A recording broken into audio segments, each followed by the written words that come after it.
Even a clown car sometimes runs in a straight line. Fulham were marginally the better side here, had more of the shots and more of the creativity in the final third, won more of the big challenges, played with more confidence and courage. All of which they contrived to undo in about 15 seconds of pure catastrophe in the final minute of the game, a routine clearing of the lines that they somehow managed to turn into a kind of anarchic performance art. And through it all, lurking on the edge of things, waiting for his moment, was Bruno Fernandes. Through the years of pain and punishment, the indignities and the disgraces, the aimless days and the listless nights, Bruno has always been there. Bruno, with his outrageous talent and his talent for outrage. Bruno, the lightning rod of rage and the heart of dysfunction, the storm and the man who can calm the storm. And admittedly, the man who can occasionally jog around for 90 minutes pretending the storm is none of his business.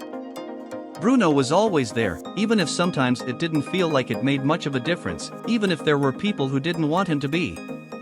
For all his faults, he has long been the restless, festering energy at the heart of this wretched football club, not something perfect, but something real. This was his third goal of the season, and all three have been winners. And here it was, his curling shot in the 91st minute that settled a game that frankly had every right to remain scoreless. Of course, he did not win this game on his own. Facundo Pellistri transformed United's right flank when he came on as substitute for Antony. Diogo Dalot made a crucial interception in the first half and Andre Onana made two big saves in the second.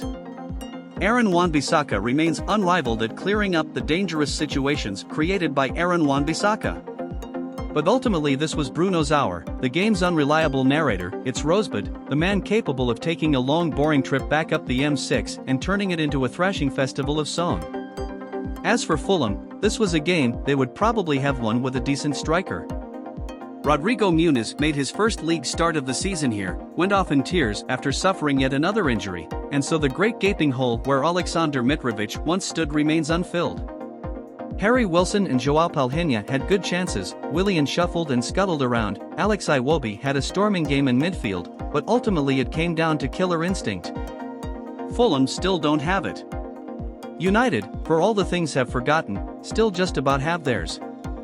They might have been ahead early on, but Scott McTominay's goal was ruled out for offside against Harry Maguire, who lunged at the ball without making contact.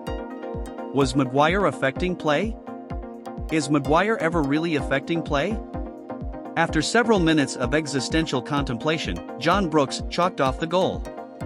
And to be fair to Maguire, he had a pretty good game, not just as a gripping and grappling presence at the back, but also, more worryingly, as one of United's main sources of creativity.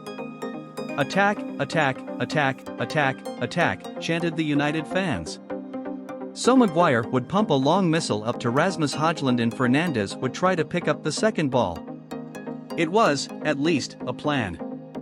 Meanwhile, Wilson was having a superb game on the Fulham right. Højlund and Tim Ream were having a duel straight out of the Marvel comic universe. Palhinha, a £15 million player surely worth £100 million by now, was the best midfielder on the pitch by an embarrassingly wide margin.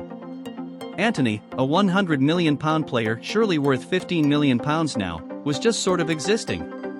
But as the missed chances began to pile up, you could sense a certain tension in Fulham, a presage of the very fate they were trying to avoid. As Anthony Robinson played the ball back towards his own goal, Pellistri sensed it too, charging down Palhinha and forcing a rushed clearance that hit Ream, and then another that dribbled straight to Fernandes. That's today's news. Thanks for watching the video. Press the thumbs up button, subscribe to the channel, and we'll see you in the next video.